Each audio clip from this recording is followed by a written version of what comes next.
Bienvenue à Nuit criminelle. Ce soir, sous les rubans fanés du mois de mai, un corps repose là où autrefois le rire dansait. Dans le village tranquille, les secrets s'agitent et Miss Marple commence à écouter. Maintenant, versez-vous quelque chose de chaud et laissez le mystère commencer. Le matin de la fête de mai arrive à St. Mary Mead, avec son habituel mélange de piété et de vanité. Le vicaire avait parlé de renouveau, Madame Price Ridley de respectabilité, et le temps, rien de tel, bruinant légèrement sur les banderoles comme une subtile réprimande. À 10 heures, la place était bondée de villageois portant baskets, plaids écossais et parapluies, le genre de siège joyeux que seule une fête anglaise peut supporter. Au centre de la verdure se dressait le mât de mai, fraîchement peint en crème pâle, dont les rubans flottaient comme un bouquet de drapeaux de prière.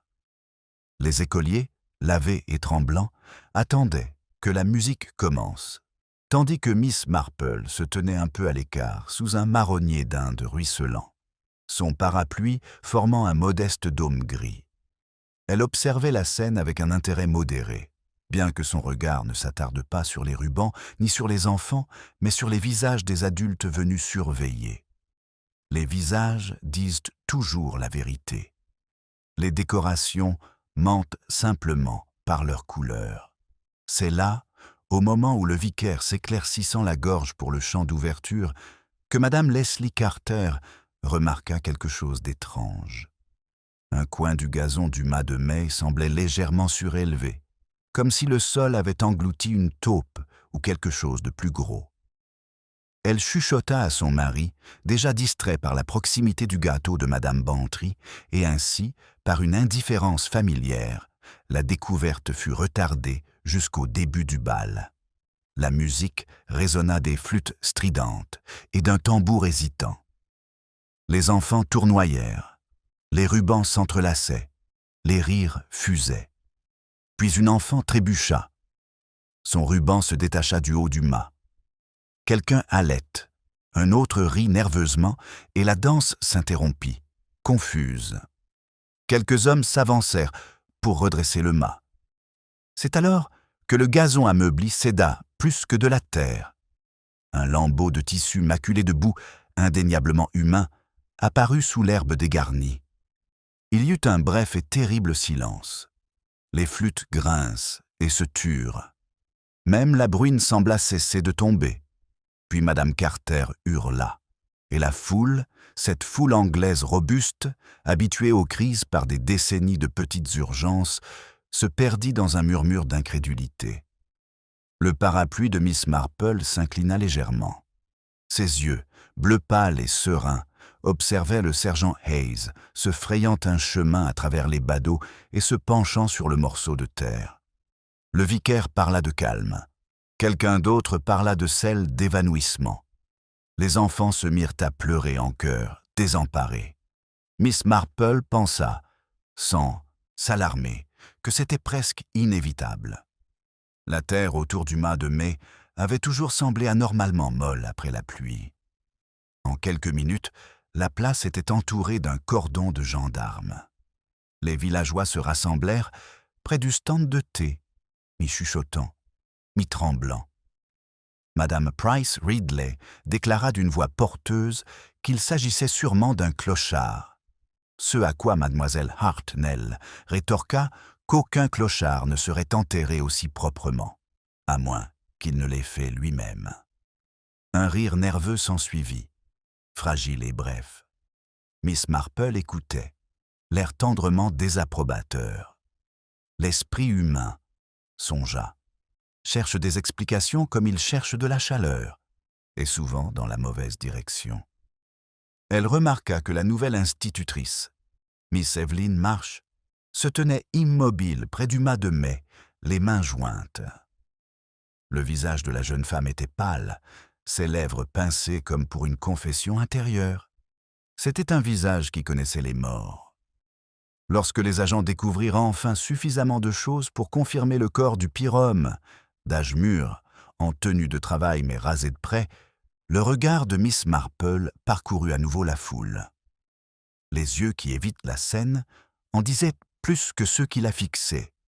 Ceux de M. Carter, par exemple, scrutèrent la scène de tous côtés, comptant les témoins. Ceux de Madame Bantry étaient écarquillés par la curiosité. Seul le vicaire semblait véritablement perplexe, comme si la mort était un invité indésirable qui s'était trompé de paroisse. L'objet symbolique du matin, le mât de mai, se dressait maintenant, grotesque, près de la tombe peu profonde. Ses rubans flottaient immobiles, criards sur le ciel terne, comme pour célébrer quelque chose que personne ne voulait nommer. Miss Marple remarqua un ruban en particulier, un bleu pâle noué trop serré, dont l'extrémité était effilochée par des doigts nerveux. Un détail peut-être, ou peut-être le début de quelque chose de bien plus humain que accidentel. Tandis que les villageois se dispersèrent et que la pluie recommençait, elle s'attarda sous son parapluie, contemplant le carré d'herbe piétiné. On se souviendrait désormais de la fête, non pas pour ses danses ou ses gâteaux, mais pour le corps retrouvé sous son symbole d'innocence. Et Miss Marple, avec un léger soupir, songea que l'innocence n'était souvent que le plus joli déguisement de la culpabilité. Le mât de mai tremblait faiblement dans le vent, ses rubans chuchotant ensemble comme des voix désireuses de raconter leur histoire. Les rubans du mât de mai remuaient encore faiblement lorsque le village fut chassé, mais leur couleur autrefois éclatante semblait se fondre dans la pluie. Les enfants furent ramenés à la maison par des mères anxieuses, leurs chaussures s'enfonçant dans la boue molle et noircissante. Un étrange silence persistait derrière le silence qui suivait le choc avant que les ragots ne prennent leur essor. À l'heure du thé, le silence était rompu. Il se répandit d'abord dans la grande rue où les rideaux de dentelle de Madame Price Ridley flottaient sous l'effet de l'excitation du service public. Elle avait téléphoné à 3 foyers pour s'assurer que personne ne s'alarme, outre mesure, même si sa voix exprimait l'inquiétude comme un parfum qui dure. À 6 heures, la receveuse avait répété l'histoire avec 2 variantes. Le cadavre était décapité et il s'agissait d'un étranger aperçu près du presbytère. Ni l'une ni l'autre n'était vraie, mais les deux présentaient une symétrie irrésistible. Au sanglier bleu, la version masculine était plus pragmatique. On parlait de braconniers et de vieilles dettes, de vagabonds et de terrassiers, de la Grande Guerre et de ses fantômes oubliés. Monsieur Carter, ivre de bière et animé d'une détermination morale, déclarait que de telles choses arrivaient lorsqu'on laissait des étrangers loger sans référence. Personne ne le contredit, même si quelques-uns se rappelaient en privé que les Carter avaient eux-mêmes loué des chambres à un commis voyageur le mois dernier. Miss Marple était assise à sa fenêtre, la dentelle se soulevant doucement au gré du vent, écoutant le bourdonnement des spéculations qui parcouraient le chemin comme des abeilles migratrices. Elle aurait pu indiquer l'ordre dans lequel chaque foyer discuterait du sujet, les Goodbody à 7h30, les Bantry à 8h et le presbytère à 1h30. Mais elle attendit, tricotant un châle gris qui semblait s'assombrir à chaque maille. Comme prévu, on frappa à la porte. C'était Madame Bantry en personne, le visage rouge et flottant, son parapluie fuyant en signe de protestation. Elle était tout simplement trop angoissée pour dîner et pensait que Miss Marple aurait peut-être besoin de compagnie en un tel moment. Ses paroles étaient chargées d'une importance morale. À l'intérieur, le thé fut servi et la politesse reprit ses droits. Madame Bantry se pencha en avant, la voix basse mais le regard brillant. « On dit, commença-t-elle, que ce pourrait être quelqu'un des vieilles maisons de la carrière, un de ces étranges solitaires. L'agent de police dit à Arthur que c'était un homme d'âge moyen, sans papier d'identité, sans vol, sans lutte. À mon avis, cela signifie qu'il connaissait son assassin. » Miss Marple parut légèrement surprise, comme si une telle logique était tout à fait inattendue de la part de Madame Bantry. En effet, ma chère. C'est curieux comme un meurtrier préfère la connaissance au hasard. Vous ne trouvez pas? C'est bien plus avantageux pour les deux parties. Madame Bantry cligna des yeux. Vous voulez dire qu'il y a quelqu'un ici? Oh, ma chère, répondit doucement Miss Marple. On ne dit jamais une chose pareille à voix haute dans un village convenable. On se comporte simplement, comme si c'était impossible. Cela évite bien des désagréments. Une bûche craqua dans la grille, ponctuant sa remarque d'une petite explosion. Madame Bantry, hésitant à rire, décida de boire une gorgée de thé. Dehors, des pas rapides résonnèrent dans la ruelle, des voix sous la pluie, une porte se ferma, puis le silence régna. Le son d'une sonnette de vélo s'éleva faiblement en direction de l'école. Miss Marple le suivit du regard, songeuse. Elle avait remarqué plus tôt que la jeune institutrice, mademoiselle Evelyn Marsh, était restée immobile près du mât de mai. Non pas sous le choc, mais comme si elle reconnaissait la scène. C'était un silence que mademoiselle Marple se souvenait avoir déjà vu.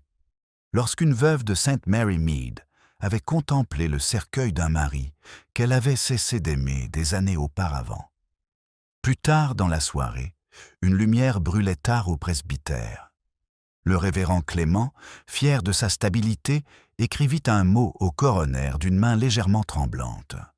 Sa femme s'occupa du foyer, déclarant que c'était une chance que les enfants n'en aient pas vu davantage. C'était déjà assez horrible comme ça, dit-elle, et tout ça sous le mat de mai. Qu'en penserait-on?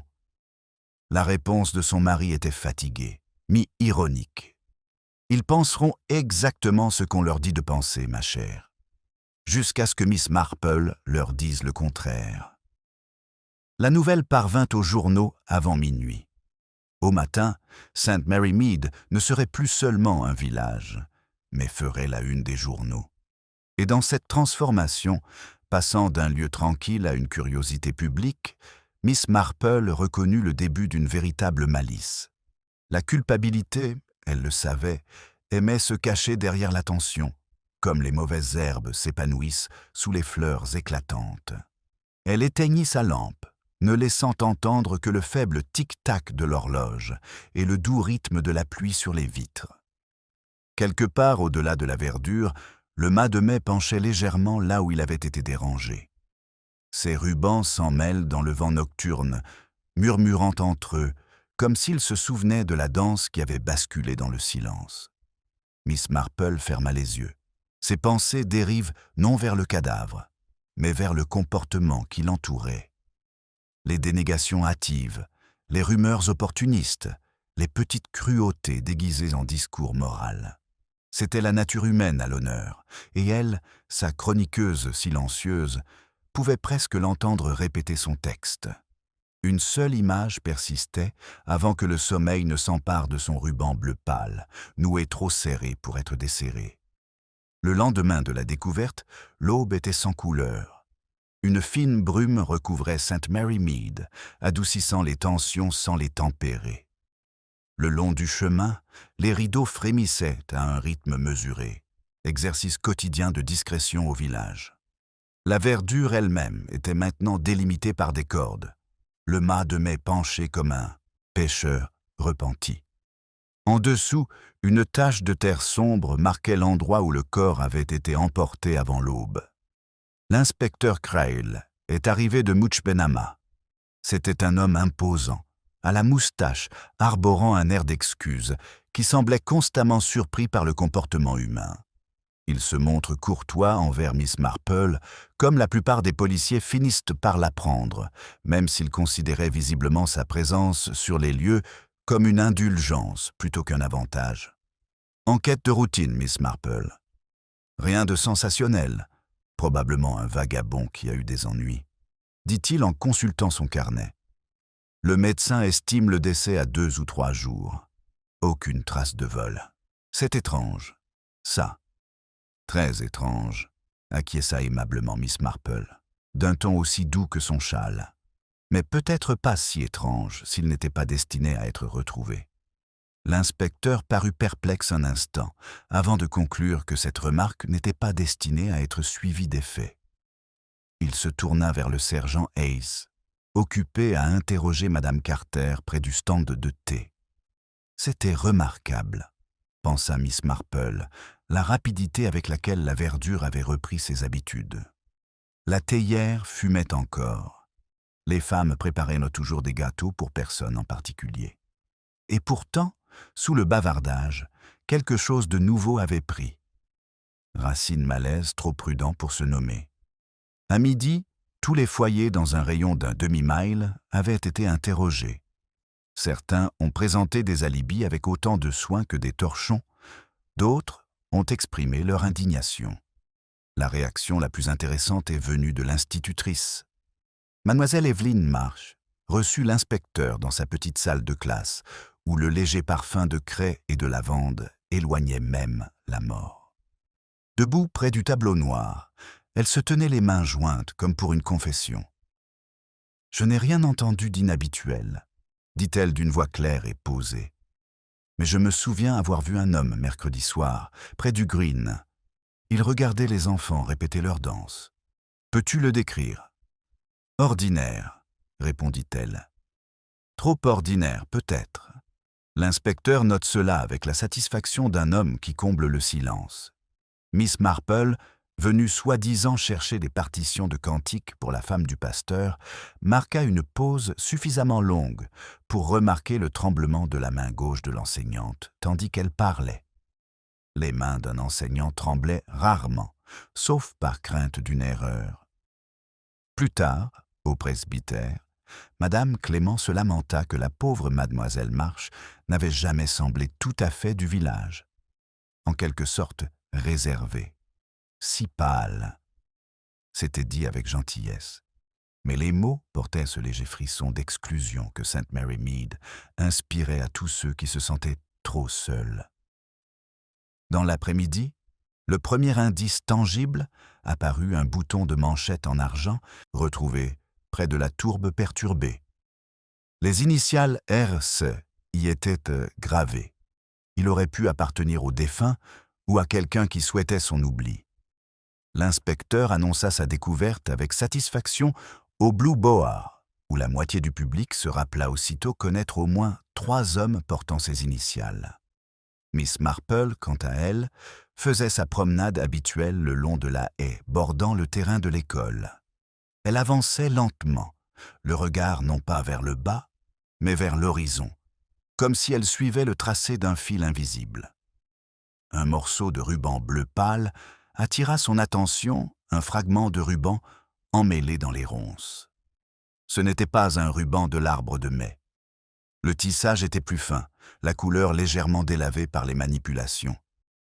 Elle le libéra délicatement, le plia dans son mouchoir et reprit sa promenade. En passant le portail de l'église, elle croisa le révérend Clément qui revenait de ses courses. Son expression était troublée. On dit que l'identité de l'homme pourrait bientôt être connue. On parle d'un ouvrier du bâtiment disparu à Downlight, murmura-t-il. Je ne peux m'empêcher de penser, Jane, que notre village est, comment dire, intéressé. Le sourire de Miss Marple était faible. Oh, je ne pense pas que ce soit un test, ma chère. Simplement un examen que nous noterons tous différemment. Ce soir-là, la brume se leva, révélant la géométrie paisible du village. La verdure, l'église, les ruelles bien rangées qui s'enroulent comme des pensées qu'on essaie d'ignorer. De la fenêtre de l'école, une seule lampe brillait dans l'obscurité. Miss Marple l'observa depuis son jardin, remarquant la silhouette qui la traversa 2 fois, une fois précipitamment, puis pas du tout. Elle rentra et déposa le ruban bleu près de son panier à tricot. La couleur semblait étrangement vive sur la laine grise, comme si une petite vanité avait survécu à la mort.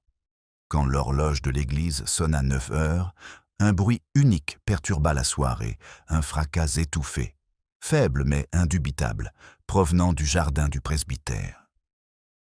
Miss Marple s'arrêta, tendant l'oreille. Quelque part, un chien aboya une fois, puis s'arrêta, Dans ce moment de silence, elle repensa au ruban et à la main tremblante de Miss Marsh. Le léger fracas résonnait encore dans l'air nocturne lorsque Miss Marple atteignit son portail. Sa lampe était éteinte. La ruelle était enveloppée d'une douce brume. Elle attendit, le châle tiré plus près, jusqu'à ce qu'elle entende des pas précipités. Culture le chemin au-delà de la haie.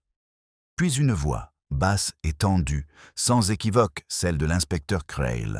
« Reste en arrière, Ace, il y a du verre partout. » Miss Marple ne s'immisça pas. Le jardin du presbytère, elle le savait, n'était pas un endroit pour les dames âgées à cette heure-là, même si elle l'imaginait parfaitement, la vitre brisée de la véranda, scintillant comme de la glace, le visage du révérend Clément partagé entre inquiétude et gêne, Madame Clément palpitant de choc moral plutôt que de peur. Au matin, son image mentale s'avéra parfaitement exacte.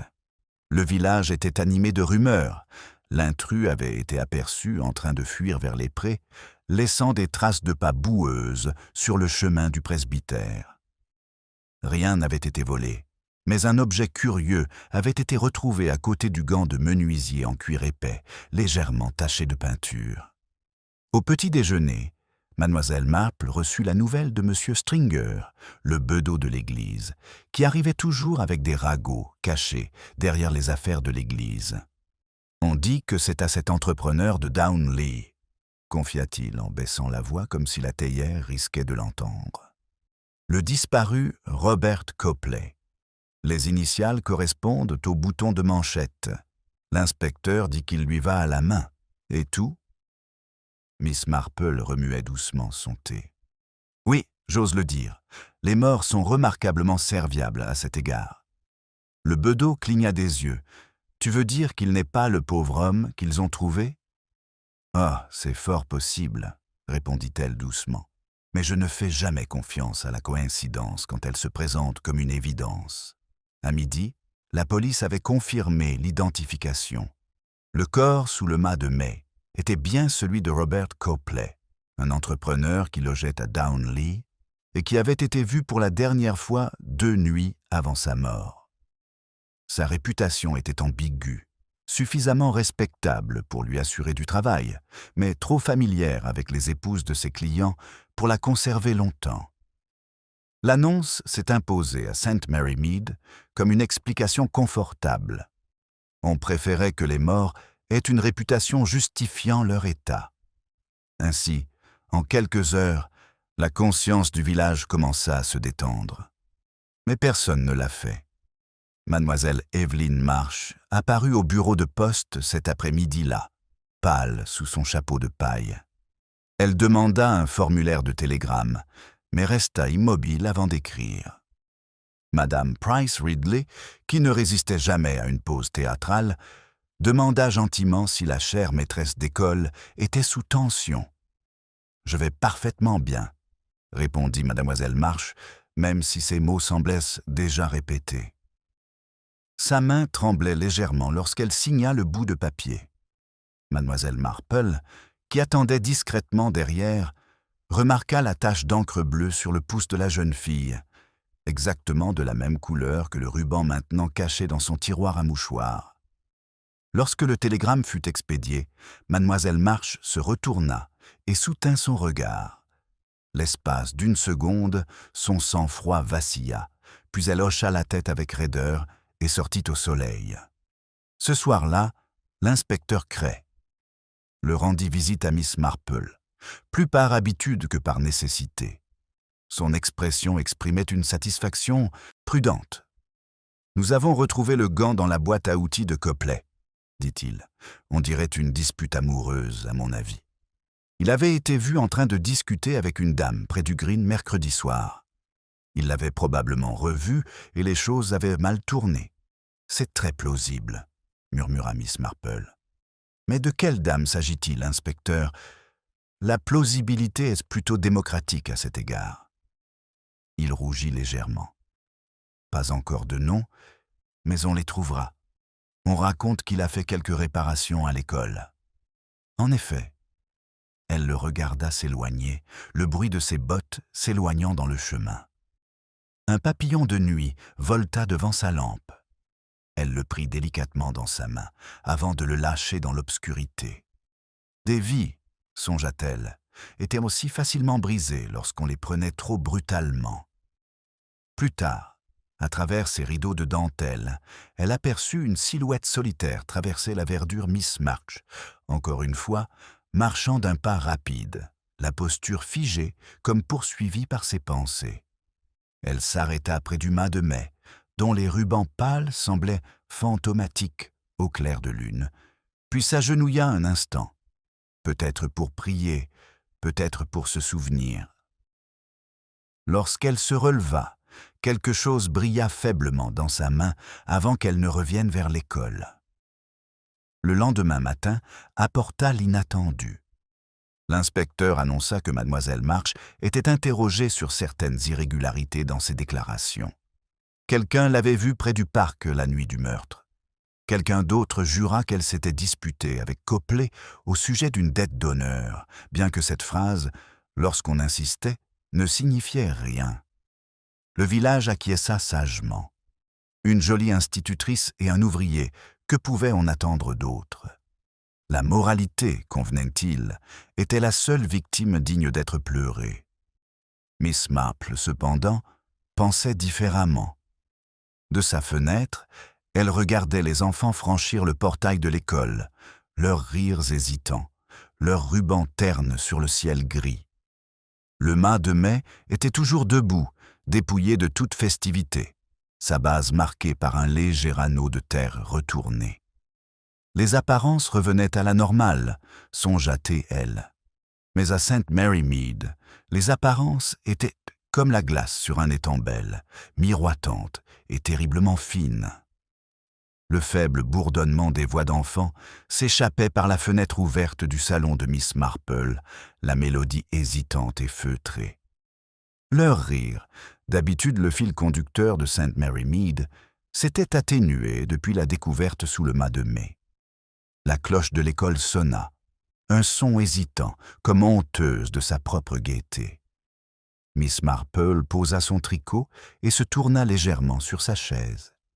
L'allée, dehors, miroitait faiblement sous le soleil de l'après-midi, silencieuse, à l'exception du grattage rythmé d'une houe venant du jardin de Zems. Carter. Étrange, pensa-t-elle, avec quelle rapidité la tragédie devenait une sorte de décor domestique, rangé dans la routine, comme des fleurs arrangées pour cacher une fleur fanée. Au bout de l'allée, le sergent Hayes apparut, la démarche déterminée, et la casquette de travers. Il s'arrêta devant le portail de Miss Marple, poli mais transpirant.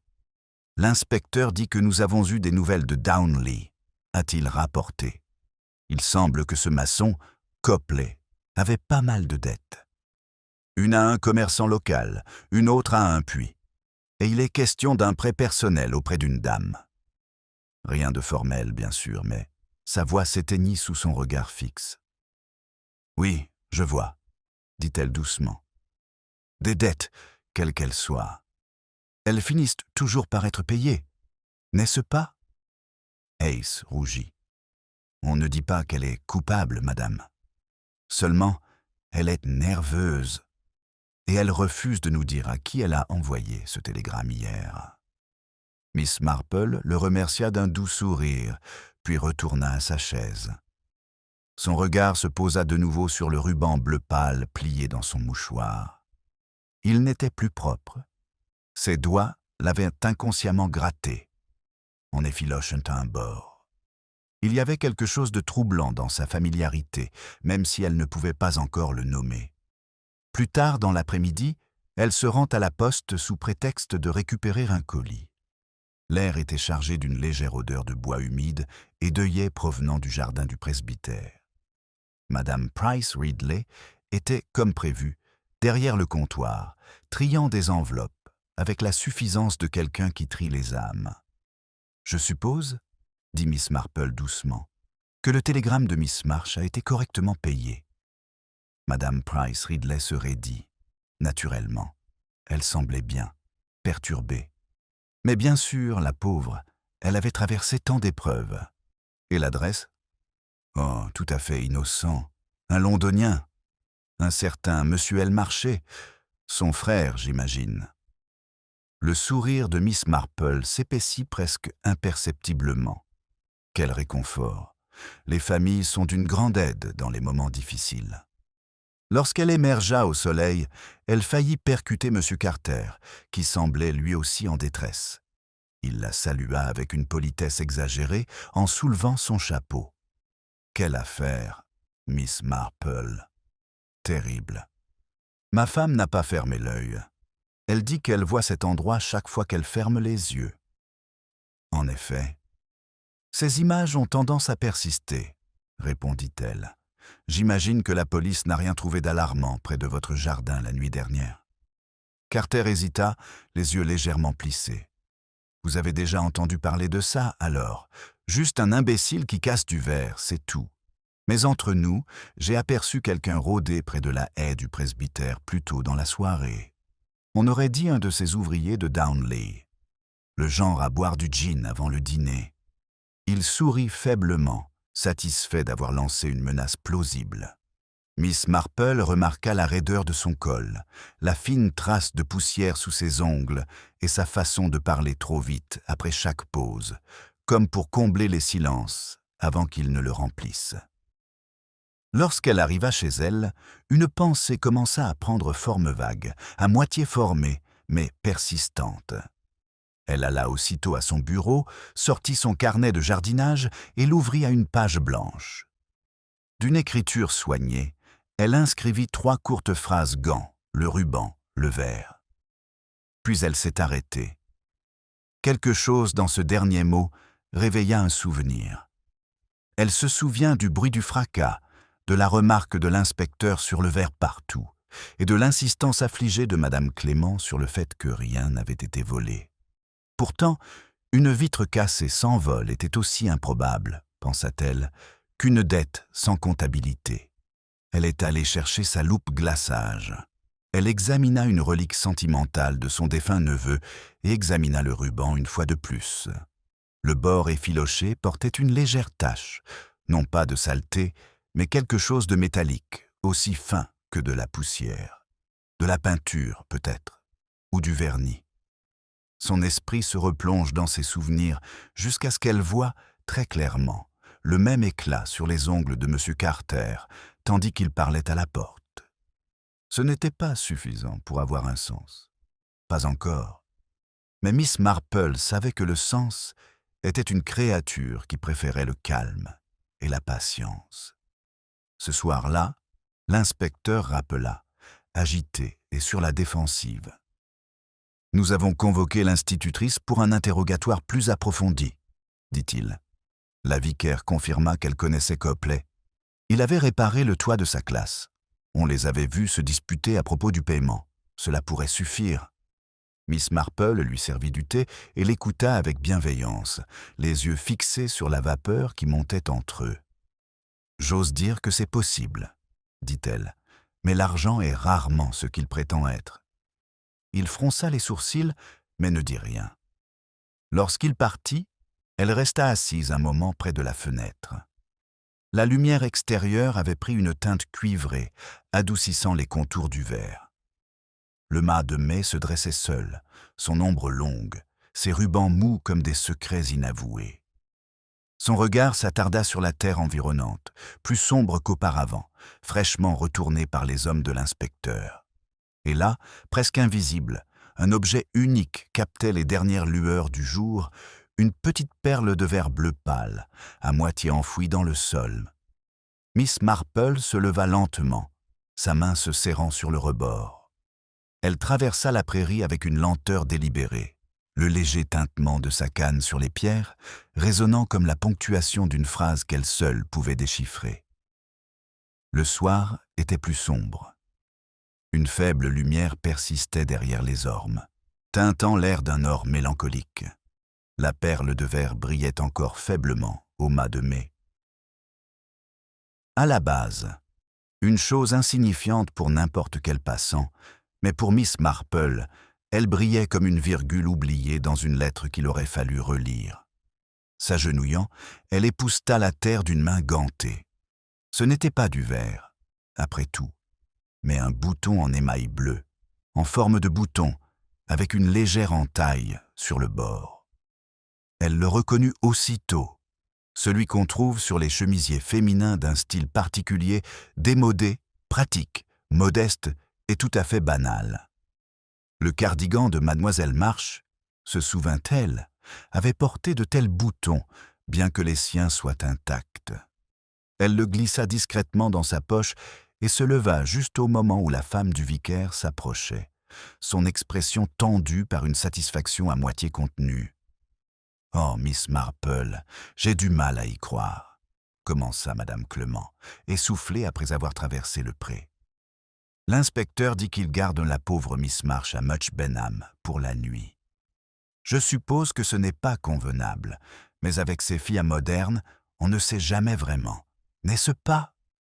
Le regard de Miss Marple se posa doucement sur elle. Non, vraiment. Les apparences sont souvent trompeuses. Je me souviens d'une femme très respectable qui gardait une somme entière des économies de son mari dans le seau à charbon, pour ne pas avoir à lui dire qu'elle économisait. Madame Clément, incertaine de savoir s'il s'agissait d'un reproche ou d'un souvenir, rougit légèrement et murmura quelque chose sur la faiblesse humaine. Ils se séparèrent avec des sourires polis, même si Miss Marple sentit que la politesse ne lui avait jamais semblé aussi pesante.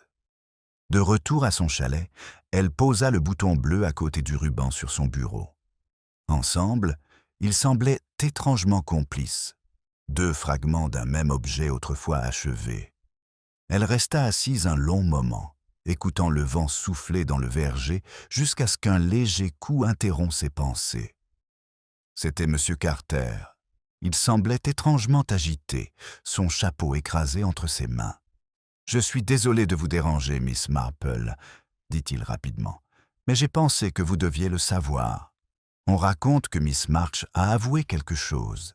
Elle a dit avoir rencontré l'homme qui soirée Copley, et que c'était juste pour lui demander d'arrêter de la harceler.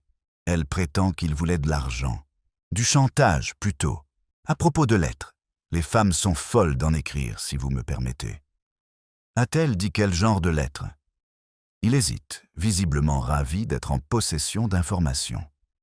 Privées, j'imagine. Le genre d'informations qui peuvent ruiner une réputation si elles sont lues par la mauvaise personne.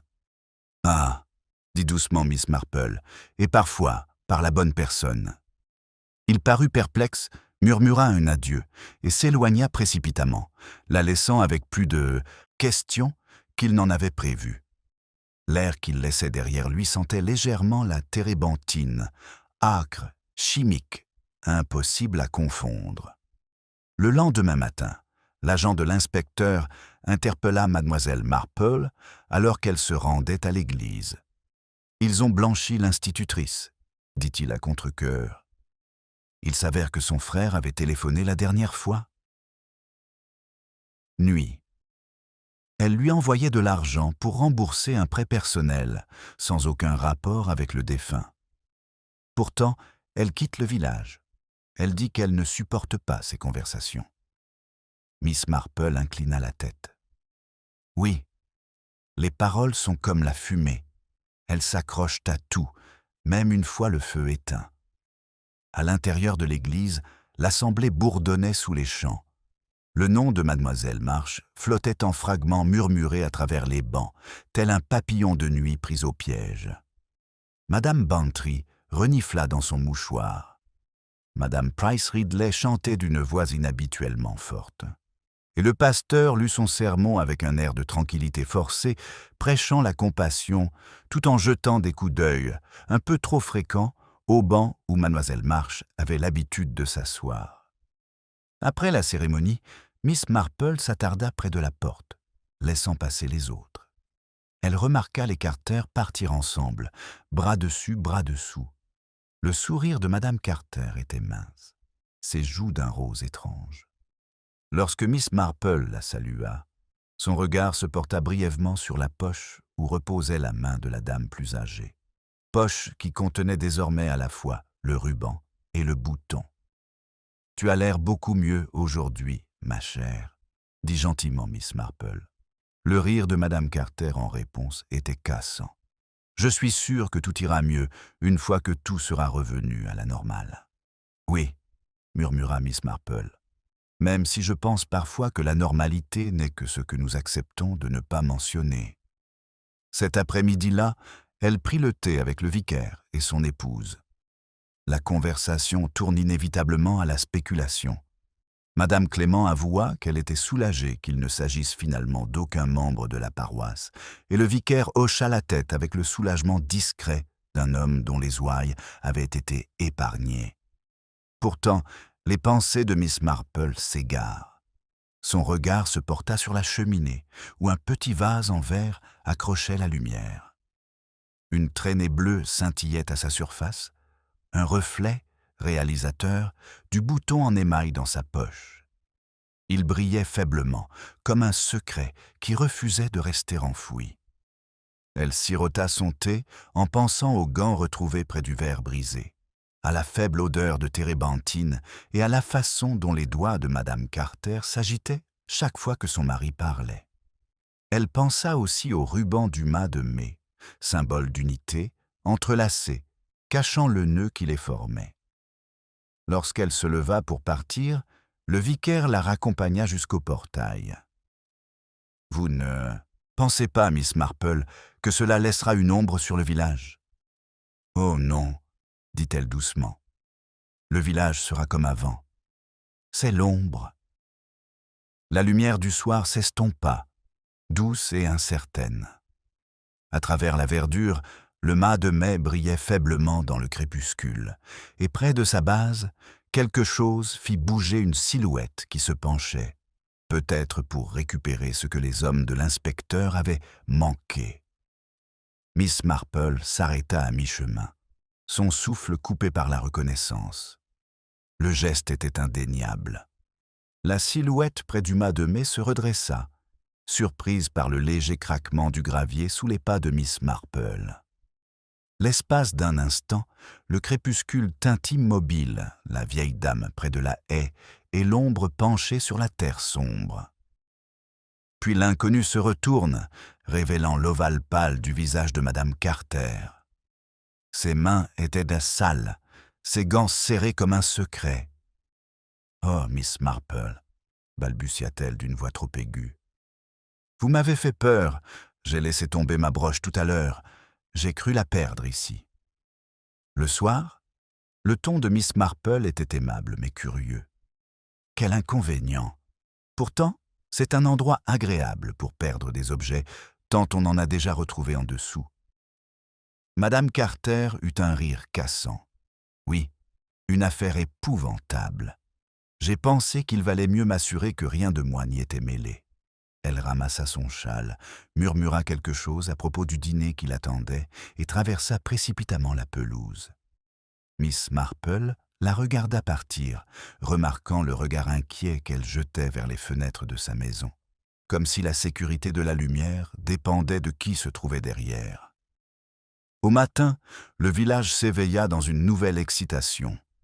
Une seconde découverte, cette fois non pas un corps, mais une preuve. Près de la haie du presbytère, un des agents avait trouvé une enveloppe à moitié brûlée et plusieurs pages déchirées. Ce qui restait de l'adresse suffisait. Madame Leslie Carter, The Limes, St. Mary, Mead. La rumeur refit surface. L'histoire prend de l'ampleur avant midi. Les lettres de Madame Carter, murmurées, avaient été retrouvées auprès du défunt. Des lettres d'amour, bien sûr. Comment expliquer autrement sa nervosité, ses errances nocturnes, le soudain silence de son mari au Blue Boar? Miss Marple entend tout cela comme on écoute le tic-tac d'une vieille horloge, sachant quel tic-tac signifiait la vérité et lequel n'était qu'une habitude. Elle ne dit rien, observant simplement la rapidité avec laquelle la pitié se transformait en une joie pharisaïque. Le village adorait le péché quand il était commis par quelqu'un d'autre. Au presbytère, l'inspecteur Crail paraissait triomphant. « Voilà qui règle le problème, Miss Marple. » Copley la faisait chanter. Les lettres prouvent que des phrases intimes n'auraient jamais été écrites par une femme convenable. L'intimité peut prendre de multiples formes, murmura-t-elle. Parfois, c'est simplement de la gratitude exprimée avec trop de chaleur. Parfois, c'est de la solitude écrite. Il fronça les sourcils, manquant l'ironie. Son mari dit qu'il n'en savait rien, ce qui veut tout dire. Elle ment depuis le début. Miss Marple sourit faiblement. Les hommes qui ignorent tout de leur femme en savent souvent plus qu'ils ne le pensent. C'est un aveuglement plutôt confortable. Plus tard, alors qu'elle rentrait chez elle, elle aperçut Madame Carter immobile, derrière son portail. Ses yeux étaient gonflés et ses lèvres pâles. Miss Marple marque une pause et prend la parole la première, à voix basse et tremblante. « Ils pensent que je l'ai tué. Ils ne le disent pas à voix haute, mais je le vois sur leur visage. Ma chère, je ne devrais pas m'inquiéter. Les villageois pensent rarement qu'ils se souviennent. » Le regard de Madame Carter se posa brusquement sur le sol. « Je le connaissais, voyez-vous. Il travaillait au conservatoire. Mon mari est fier. Et Robert n'était pas discret. Il disait des choses, des petites choses, dans le sanglier bleu. Je lui ai dit d'arrêter. » Miss Marple ne dit rien, et le silence invitait à la confession. Il voulait de l'argent.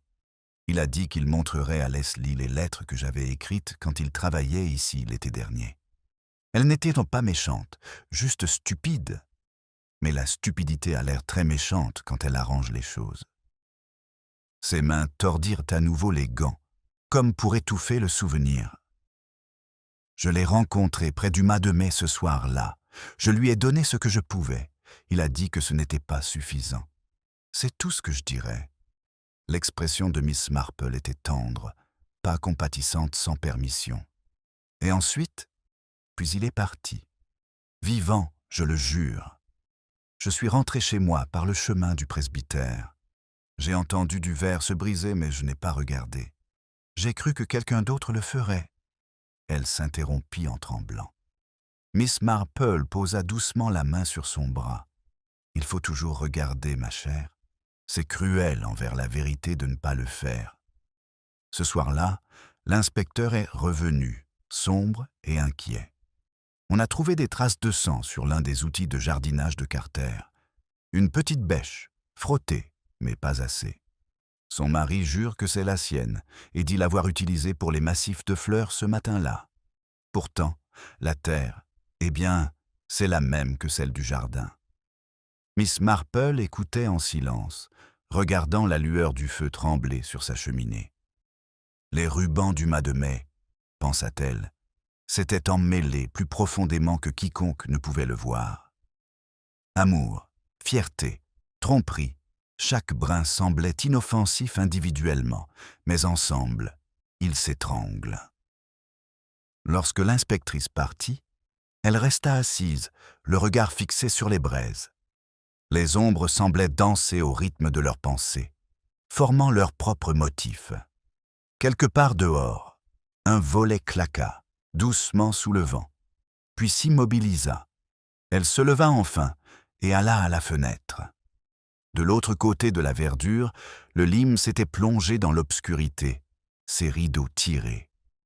Pourtant, faiblement, par l'étroite ouverture du dernier étage, une lumière vacillait, comme si quelqu'un s'agitait à l'intérieur. Le regard de Miss Marple s'attarda.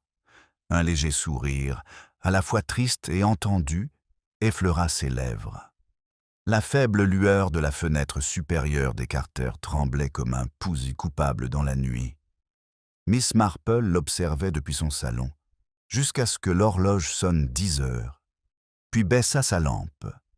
La verdure se déployait argentée sous le clair de lune, les rubans du Mas de Mai fantomatiques, dans l'air immobile. C'était un village endormi dans sa forme, mais sans conscience. Elle ne se coucha pas. Elle écrivit un bref mot, délicat, anonyme et précis. et le glissa dans une enveloppe. Au matin, il parviendrait à Madame Carter par le biais du courrier le plus efficace d'Angleterre. À l'aube, claire et inhabituellement vive pour le mois de mai, elle était déjà dans son jardin à tailler les rosiers. De son portail, elle pouvait voir la jeune fille anxieuse des Carter, venue d'Eastbourne, se hâter dans le chemin vers le presbytère, enveloppée dans ses mains. Miss Marple esquissa un léger sourire. À 10 heures, le message avait fait son effet.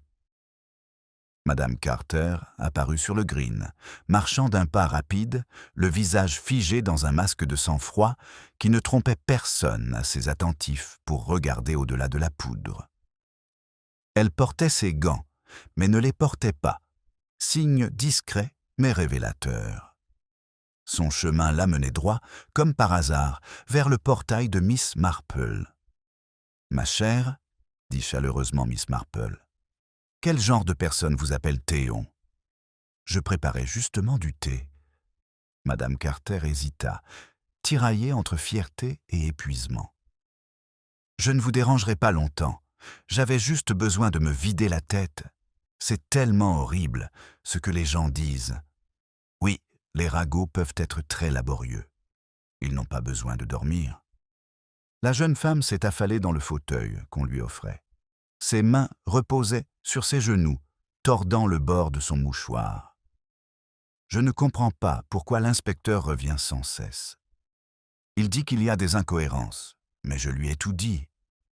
Tout ce dont je me souviens. J'imagine que oui. Pourtant, la mémoire peut être une servante peu clémente. Elle range ce qui pourrait s'avérer utile et laisse de côté le superflu. Madame Carter tressaillit, son sang-froid s'effritant. « Vous pensez que j'ai menti ? Je crois, dit doucement Miss Marple, que vous avez eu très peur. Et les gens effrayés agissent parfois avec élégance, même si la vérité est confuse. » Un long silence suivit. L'horloge du village sonna la demi. On n'entendait que le tic-tac de la petite pendule sur la commode et le léger bruissement des rubans dans la brise extérieure. Finalement, Madame Carter murmura qu'il était vivant quand je l'ai quitté. « Je le jure. »« Je vous crois, » dit doucement Miss Marple.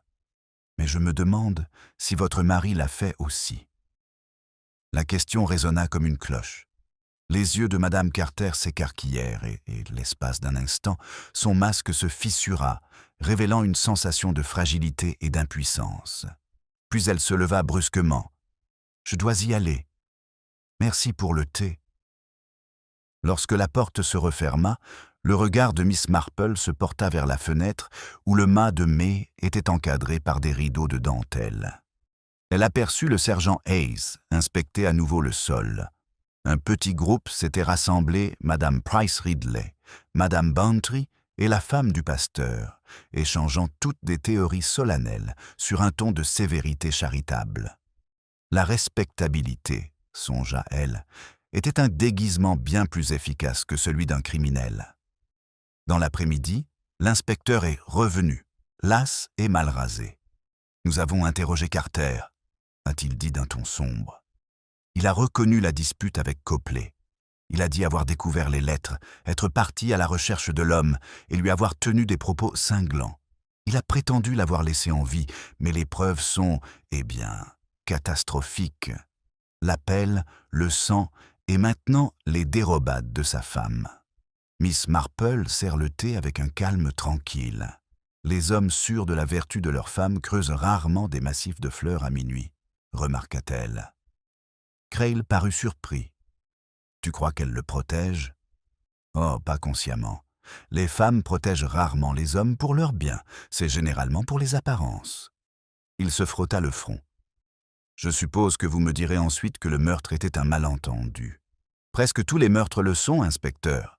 Seules les explications sont délibérées. » Cette nuit-là, le petit test de Miss Marple commença à se dérouler. Le lendemain matin, elle fit savoir par l'intermédiaire de la femme du vicaire que le gendarme récupérerait les gants de jardinage de Madame Carter pour les éliminer. C'était une phrase anodine, mais elle savait qu'elle serait lourde de conséquences. Dans l'après-midi, le sergent Hayes apparut aux Limes. Madame Carter lui tendit ses gants, les doigts tremblants, fraîchement lavés et légèrement parfumés, au savon à la lavande. Le sergent la remercia et partit. 1 heure plus tard, Miss Marple descendait le chemin et, par une coïncidence banale, croisa M. Carter qui revenait de l'auberge. Son expression était tendue, la cordialité polie d'autrefois avait disparu. Il la salua sèchement, puis ajouta « Ma femme n'est pas dans son élément ces derniers temps. Cette affaire lui est terrible. » Miss Marple hocha la tête avec sympathie. « Tout à fait. Mais elle se sentira bientôt plus tranquille. L'inspecteur m'a dit qu'ils avaient trouvé quelque chose de nouveau, un indice lié à votre serre. Ses yeux clignent. Quel genre d'indice? Oh, je ne saurais le dire. Mais j'imagine que cela répondra à des questions très embarrassantes. Si seulement on attendait sagement. » Elle l'a laissé debout sur la route, le visage vidé de toute couleur. Ce soir-là, le ciel se couvre de nuages, s'abaisse sur la verdure. Les fenêtres du village brillaient faiblement à travers la brume et le mât de mai semblait penché vers la terre, ses rubans flottant comme des pensées anxieuses. Dans sa chaumière, Miss Marple rangea son tricot, les yeux doux de réflexion. La vérité, pensa-elle, avait déjà commencé à s'éveiller. Il suffisait d'une invitation appropriée pour s'avancer. Quelque part dans l'obscurité, une porte claqua. Une voix d'homme cria, suivie d'un silence. Miss Marple écoutait, non pas avec inquiétude, mais avec certitude. Le test, elle le savait, avait fonctionné. Le silence qui suivit les cris semblait presque délibéré, comme si le village lui-même avait repris son souffle et refusait de le relâcher. Un chien aboya un instant, hésitant, et quelque part, au loin, une porte grinça sur ses gonds avant de se refermer avec une irrésistible brutalité qui fit lever la tête à Miss Marple. Elle posa sa tasse de thé et attrapa son châle. Dehors, la brume s'était épaissie en un voile argenté et bas. À travers elle, des formes se brouillent et se reforment des arbres, des haies, un portail entr'ouvert. Le bruit résonna de nouveau, étouffé désormais, en provenance des limes. Elle s'y dirigea sans hâte, ses pas légers sur le chemin humide. La maison était plongée dans une pénombre pesante, à l'exception d'une lueur de lampe qui tremblait à travers les rideaux à moitié tirés. À son approche, le vicaire sortit de son jardin, son manteau jeté à la hâte sur sa soutane. « Miss Marple » murmura-t-il. Il y a eu une sorte de trouble. Madame Carter est arrivée au presbytère en proie à une crise de nerfs. Son mari est parti. Disparu? Disparu. Il a laissé son dîner intact. Elle dit qu'il est allé chercher quelque chose dans le hangar et n'est jamais revenu. Ils atteignirent ensemble le portail. La porte d'entrée était ouverte, le couloir, au-delà, jonché d'empreintes boueuses. Sur la table d'entrée, une bougie à moitié consumée avait accumulé de la cire comme des larmes gelées. Madame Carter était assise dans le salon, les mains serrées sur ses genoux, le regard perdu dans le vide. « Il m'a quittée, dit-elle d'une voix blanche. Il le savait. Je lui ai dit que l'inspecteur reviendrait. Il a dit qu'il ne se laisserait pas berner. » Le vicaire tenta un mot de réconfort, mais il lui échappa sans qu'elle l'entende. Miss Marple se dirigea discrètement vers la cheminée, où trônait une photo du couple le jour de leur jeune mariage, sans sourire, déjà dépareillé pour une raison essentielle. Elle remarqua la fine pellicule de poussière sur le cadre et l'absence de tout autre ornement personnel.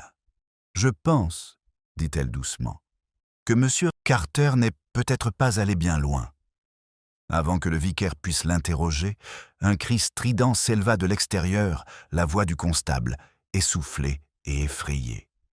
Ils se précipitèrent par la porte de derrière pour rejoindre l'allée du jardin, où Hayes se tenait, figé, près de la véranda ouverte.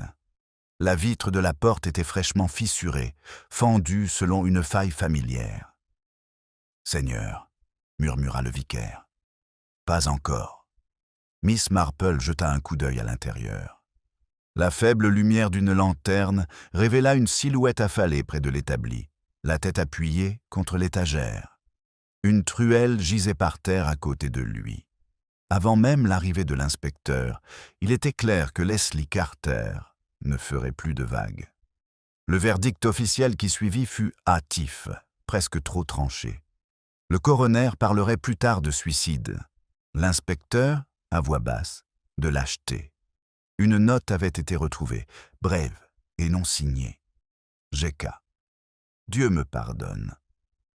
Cela semblait suffisant pour mettre fin à l'affaire. Mais Miss Marple, se tenant à l'écart, tandis que les agents parcouraient le jardin, vit quelque chose que les autres ignorent. Au bord de l'établi, au milieu des rangées d'outils bien alignés, se trouvait un petit bocal en verre contenant de la térébenthine, le couvercle de travers. L'odeur âcre emplissait l'air. À l'intérieur flottait un émail bleu bouton, ébréché sur son bord. Au matin, l'histoire avait déjà commencé à prendre son essor. Le village approuvait les confessions, surtout posthumes. Cela leur permettait de vivre leur deuil sans gêne. Madame Carter, pâle mais sereine, reçut les condoléances avec une grâce tremblante, et l'inspecteur, las et les yeux rougis, déclara l'affaire close. Mais la satisfaction, pensait Miss Marple, était un parfum dangereux. Elle émoussait le sentiment de ce qui subsistait encore en dessous. Cet après-midi-là, elle prit le thé au presbytère. Madame Clément était dans son élément, tirant des leçons de morale de cette tragédie. Voyez-vous, Jane, c'est ce qui naît de l'orgueil. Le pauvre M. Carter ne supportait pas la disgrâce, et cet homme affreux profitait de la faiblesse de sa femme. Terriblement triste, mais approprié, d'une certaine manière. Miss Marple sourit. Oui, tout à fait approprié si l'on croit que le monde est assez obligé pour régler lui-même ses problèmes. Le vicaire lui lança un regard perçant. Pas vrai? Oh, ma chère, je n'ai jamais rencontré une fin propre qui n'ait pas été dépoussiérée par la suite par la conscience de quelqu'un. Ce soir-là, le calme revint sur la verdure. L'ombre du mât de mai s'étendait sur la terre, désormais fermée et imperturbable, comme si aucun secret n'avait jamais dormi sous elle. Miss Marple reste là à observer jusqu'à ce que le soleil disparaisse derrière les toits du village. Un léger bruissement derrière elle attira son attention. Mademoiselle March s'approcha, hésitante. Ses yeux étaient rouges mais calmes. « Je voulais vous remercier, » dit-elle doucement, « d'avoir cru que je n'étais pas celle qu'on disait. »« Je n'y croyais pas, » répondit Miss Marple. « J'observais. La croyance est bien moins fiable. » Mademoiselle March sourit faiblement. « Alors peut-être avez-vous remarqué que quelque chose clochait encore. La mort de M. Carter ne me donne pas l'impression d'être coupable. C'est plutôt le silence. » Miss Marple la regarda pensivement. « Oui, le silence peut être plutôt intentionnel, surtout lorsqu'il est partagé. » Ils se séparèrent au bord de l'allée. En arrivant à son portail, Miss Marple jeta un coup d'œil en direction du Limes. Un rideau s'agita à l'étage, une seule fois, comme une main qui respire, puis s'immobilisa. À l'intérieur de son chalet, elle déplia son carnet et ajouta une ligne supplémentaire sous sa liste d'indices. Un faux, une confession, reste une confession. L'encre brillait sous la lampe. Elle marque une pause avant de refermer le livre, ses lèvres s'incarnant en un soupir presque de pitié. L'encre était à peine sèche que Miss Marple entendit le portail du vicaire grincer et un coup sec frapper à sa porte. C'était l'inspecteur Crail, le visage plus pâle que d'habitude, les manières sèches. L'appétit du village pour la paix, semblait-il, ne lui avait pas apporté la paix. « Je pensais qu'il valait mieux que je te le dise, » dit-il en entrant dans la petite pièce parfumée à la lavande. Les femmes Carter quittèrent le village. Elles préparèrent leurs affaires et prirent le train du matin. Je ne peux pas lui en vouloir. Il ne lui reste plus rien ici. Miss Marple hocha la tête et lui fit signe de se diriger vers le foyer. Oui, le départ est la forme anglaise de la confession. Cela épargne aux voisins la peine de pardonner. Il eut un petit rire dénué d'amusement. Il y a quelque chose qui ne passe pas. Le coroner était satisfait. Les journaux parleront de tragédie. Et pourtant, quelque chose résiste au schéma, conclut-elle doucement. Je comprends parfaitement. Quand la conduite humaine paraît trop symétrique, il faut chercher la vérité confuse qui se cache derrière. L'inspecteur fronça les sourcils, mais ne protesta pas. Sans ce mot, son écriture, son propre papier, retrouvé dans son hangar, je jurerais que quelqu'un l'a aidé. Mais le médecin dit qu'il a pris du poison, rapidement et discrètement. Les aiguilles à tricoter de Miss Marple tournaient silencieusement, leur rythme régulier comme un battement de cœur. Et l'odeur de térébenthine. Il cligna des yeux. Qu'en penses-tu? Cela reste étrangement gravé dans la mémoire, n'est-ce pas? Si clair, si efficace, si trompeur. Lorsqu'il partit, il était pensif, comme ces hommes qui perçoivent le sens des choses, mais ne peuvent encore le supporter. Miss Marple resta assise un moment, les yeux rivés sur le feu, avant de se lever et d'ouvrir le petit tiroir où elle rangeait sa ficelle de jardin. De dessous, elle en sortit le bouton de verre et le ruban bleu plié. Il repose dans sa paume, tels les vestiges d'une cérémonie qui avait terriblement mal tourné. Cet après-midi à St. Mary Mead reprit ses bonnes manières. Le mât de mai était toujours debout, bien que ses rubans soient désormais ternes et striés de pluie. Les femmes du bureau de poste parlèrent de la pauvre Madame Carter, avec un ton de tristesse, aiguisé par la curiosité. Les hommes du Blue Boar ne parlèrent de rien du tout, ce qui revenait peut-être au même. Miss Marple traversa la place, s'arrêtant près de la cour de l'école, où Miss Marsh préparait une petite malle. La jeune femme leva les yeux, un sourire à moitié amusé. « J'ai reçu une lettre de la municipalité. Il me mue à Eastbourne. C'est mieux, je crois. On oublie plus facilement quand on ne le rappelle pas. Les gens oublient rarement, dit gentiment Miss Marple. Ils changent simplement de sujet. » Mademoiselle Marsh hésita, puis ajouta « Vous aviez raison pour le silence. On sent ici une lourdeur, comme si l'air lui-même gardait un secret. » Le regard de Miss Marple s'adoucit. Les secrets ont tendance à paraître respectables une fois bien enfouis. Ce soir-là, alors que la cloche de l'église sonnait le quart d'heure, le bruit des roues de la voiture résonna dans la ruelle de Madame Bantry, de retour de Much Benham, pleine de scandales. Moins d'une heure plus tard, elle était à la table de Miss Marple, racontant l'histoire avec délectation. Imaginez, l'inspecteur est retourné là-bas.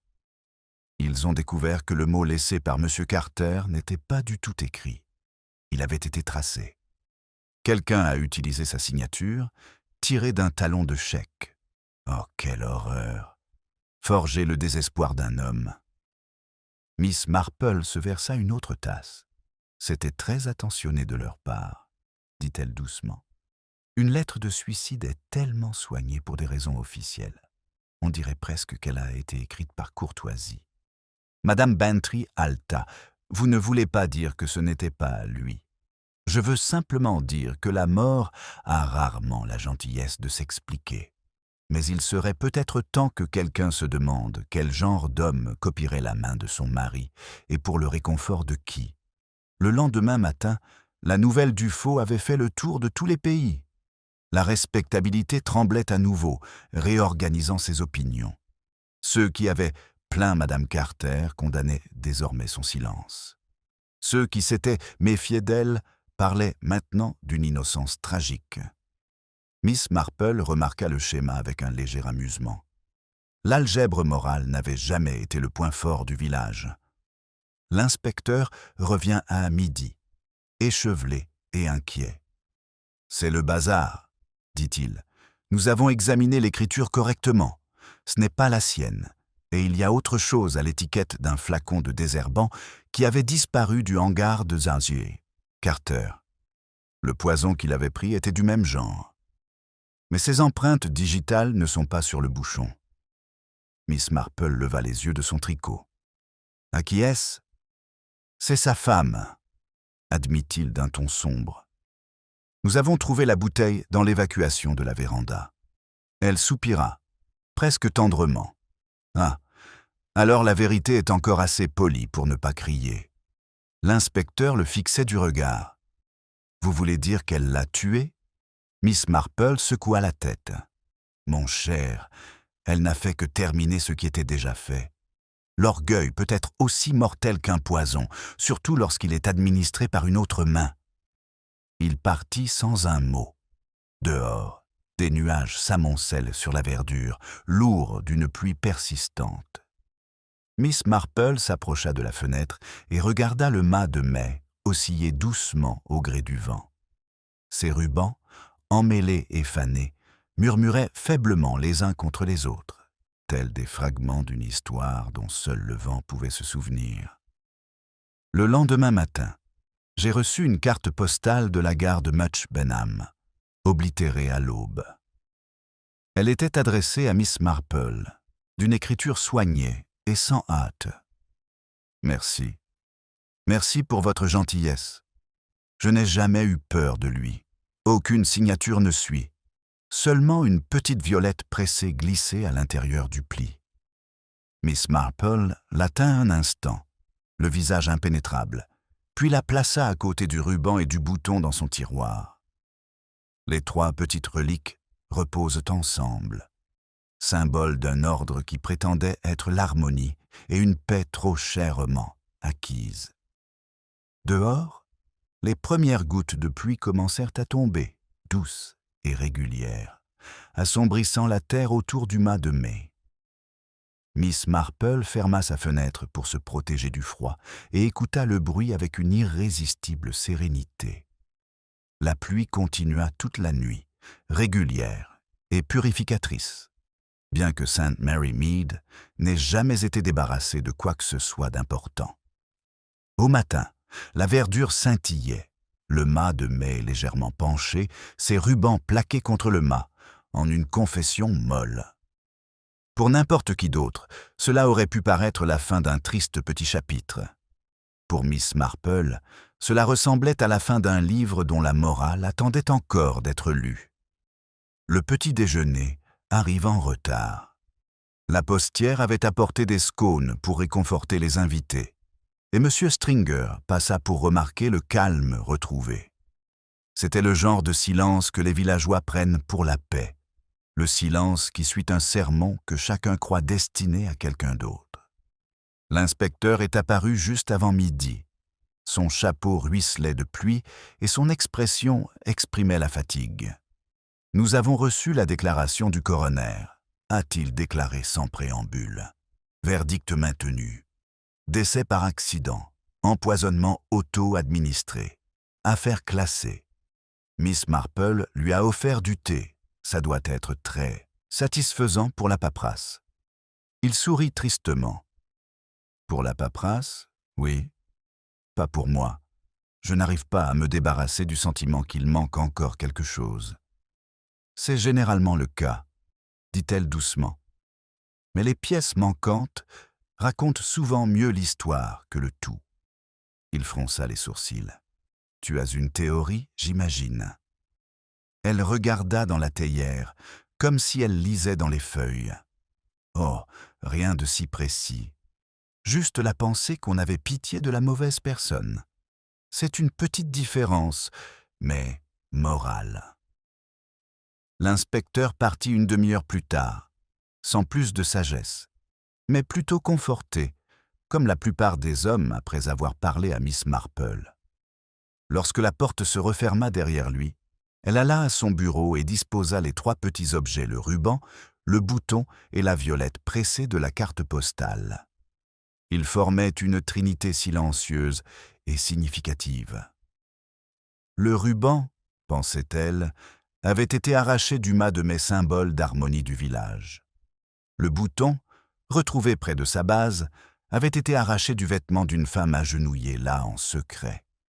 La violette, envoyée en signe de gratitude, n'appartient ni à l'amour, ni à la culpabilité, mais à l'endurance. Chacune racontait une version différente de la même histoire. Les apparences étaient le dernier refuge des effrayés. Plus tard, Madame Bantry entra, pleine de remords pour ses ragots. « Vous savez, Jane, j'ai réfléchi. Cette pauvre Madame Carter, je l'ai mal jugée. Peut-être voulait-elle seulement protéger son mari.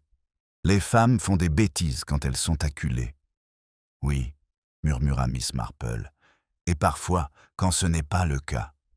Mais, poursuit Madame Bantry, tout est fini maintenant. On va ranger les espaces verts, on va démonter le mât de mai. Il est temps de passer à autre chose.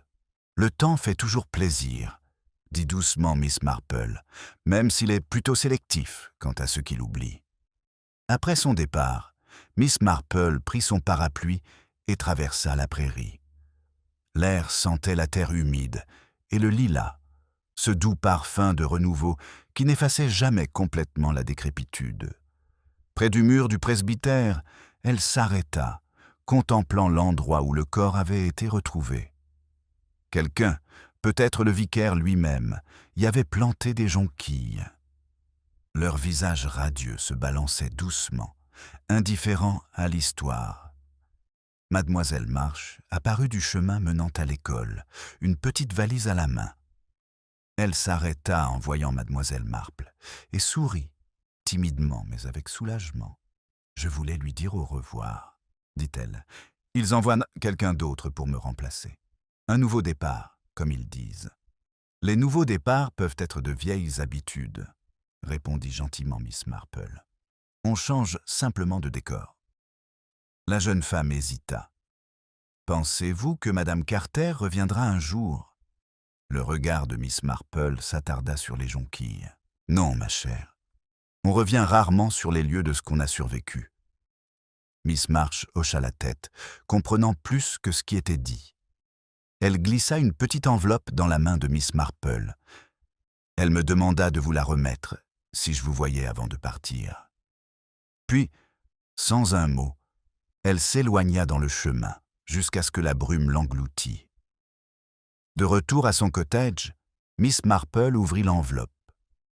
À l'intérieur se trouvait une simple feuille pliée, ni adresse, ni salutation, seulement quelques lignes soignées, écrites d'une main de femme assurée. Il n'avait jamais eu l'intention de le tuer. Mais l'orgueil est plus rapide que la pitié. Je me suis juste assuré que personne ne creuserait à nouveau. Miss Marple le lut 2 fois, puis le rangea dans le tiroir à côté des autres souvenirs. Elle le referma délicatement, comme pour sceller quelque chose de fragile, mais pardonné. Le soir tomba doucement, transformant la pluie en brume. Le mât de mai se dressait toujours sur la verdure, ses rubans pendants, mous et incolores. Pourtant, lorsque le vent souffla, ils flottèrent d'un bleu pâle sur fond gris, un souvenir qui refusait de disparaître complètement. Miss Marple était assise près du feu, les dernières lueurs du jour s'éteignant à sa fenêtre. Son tricot, intact, reposait sur ses genoux. Quelque part dehors, la cloche de l'église se mit à sonner pour les vêpres, ses notes calmes et posées, comme si le temps lui-même reprenait son cours. Elle eut un petit sourire discret, réservé à elle-même. La nature humaine, songeait-elle, ressemblait beaucoup au temps de St. Mary Mead, sujet à de brèves éclaircies, mais revenant toujours à ses nuages familiers.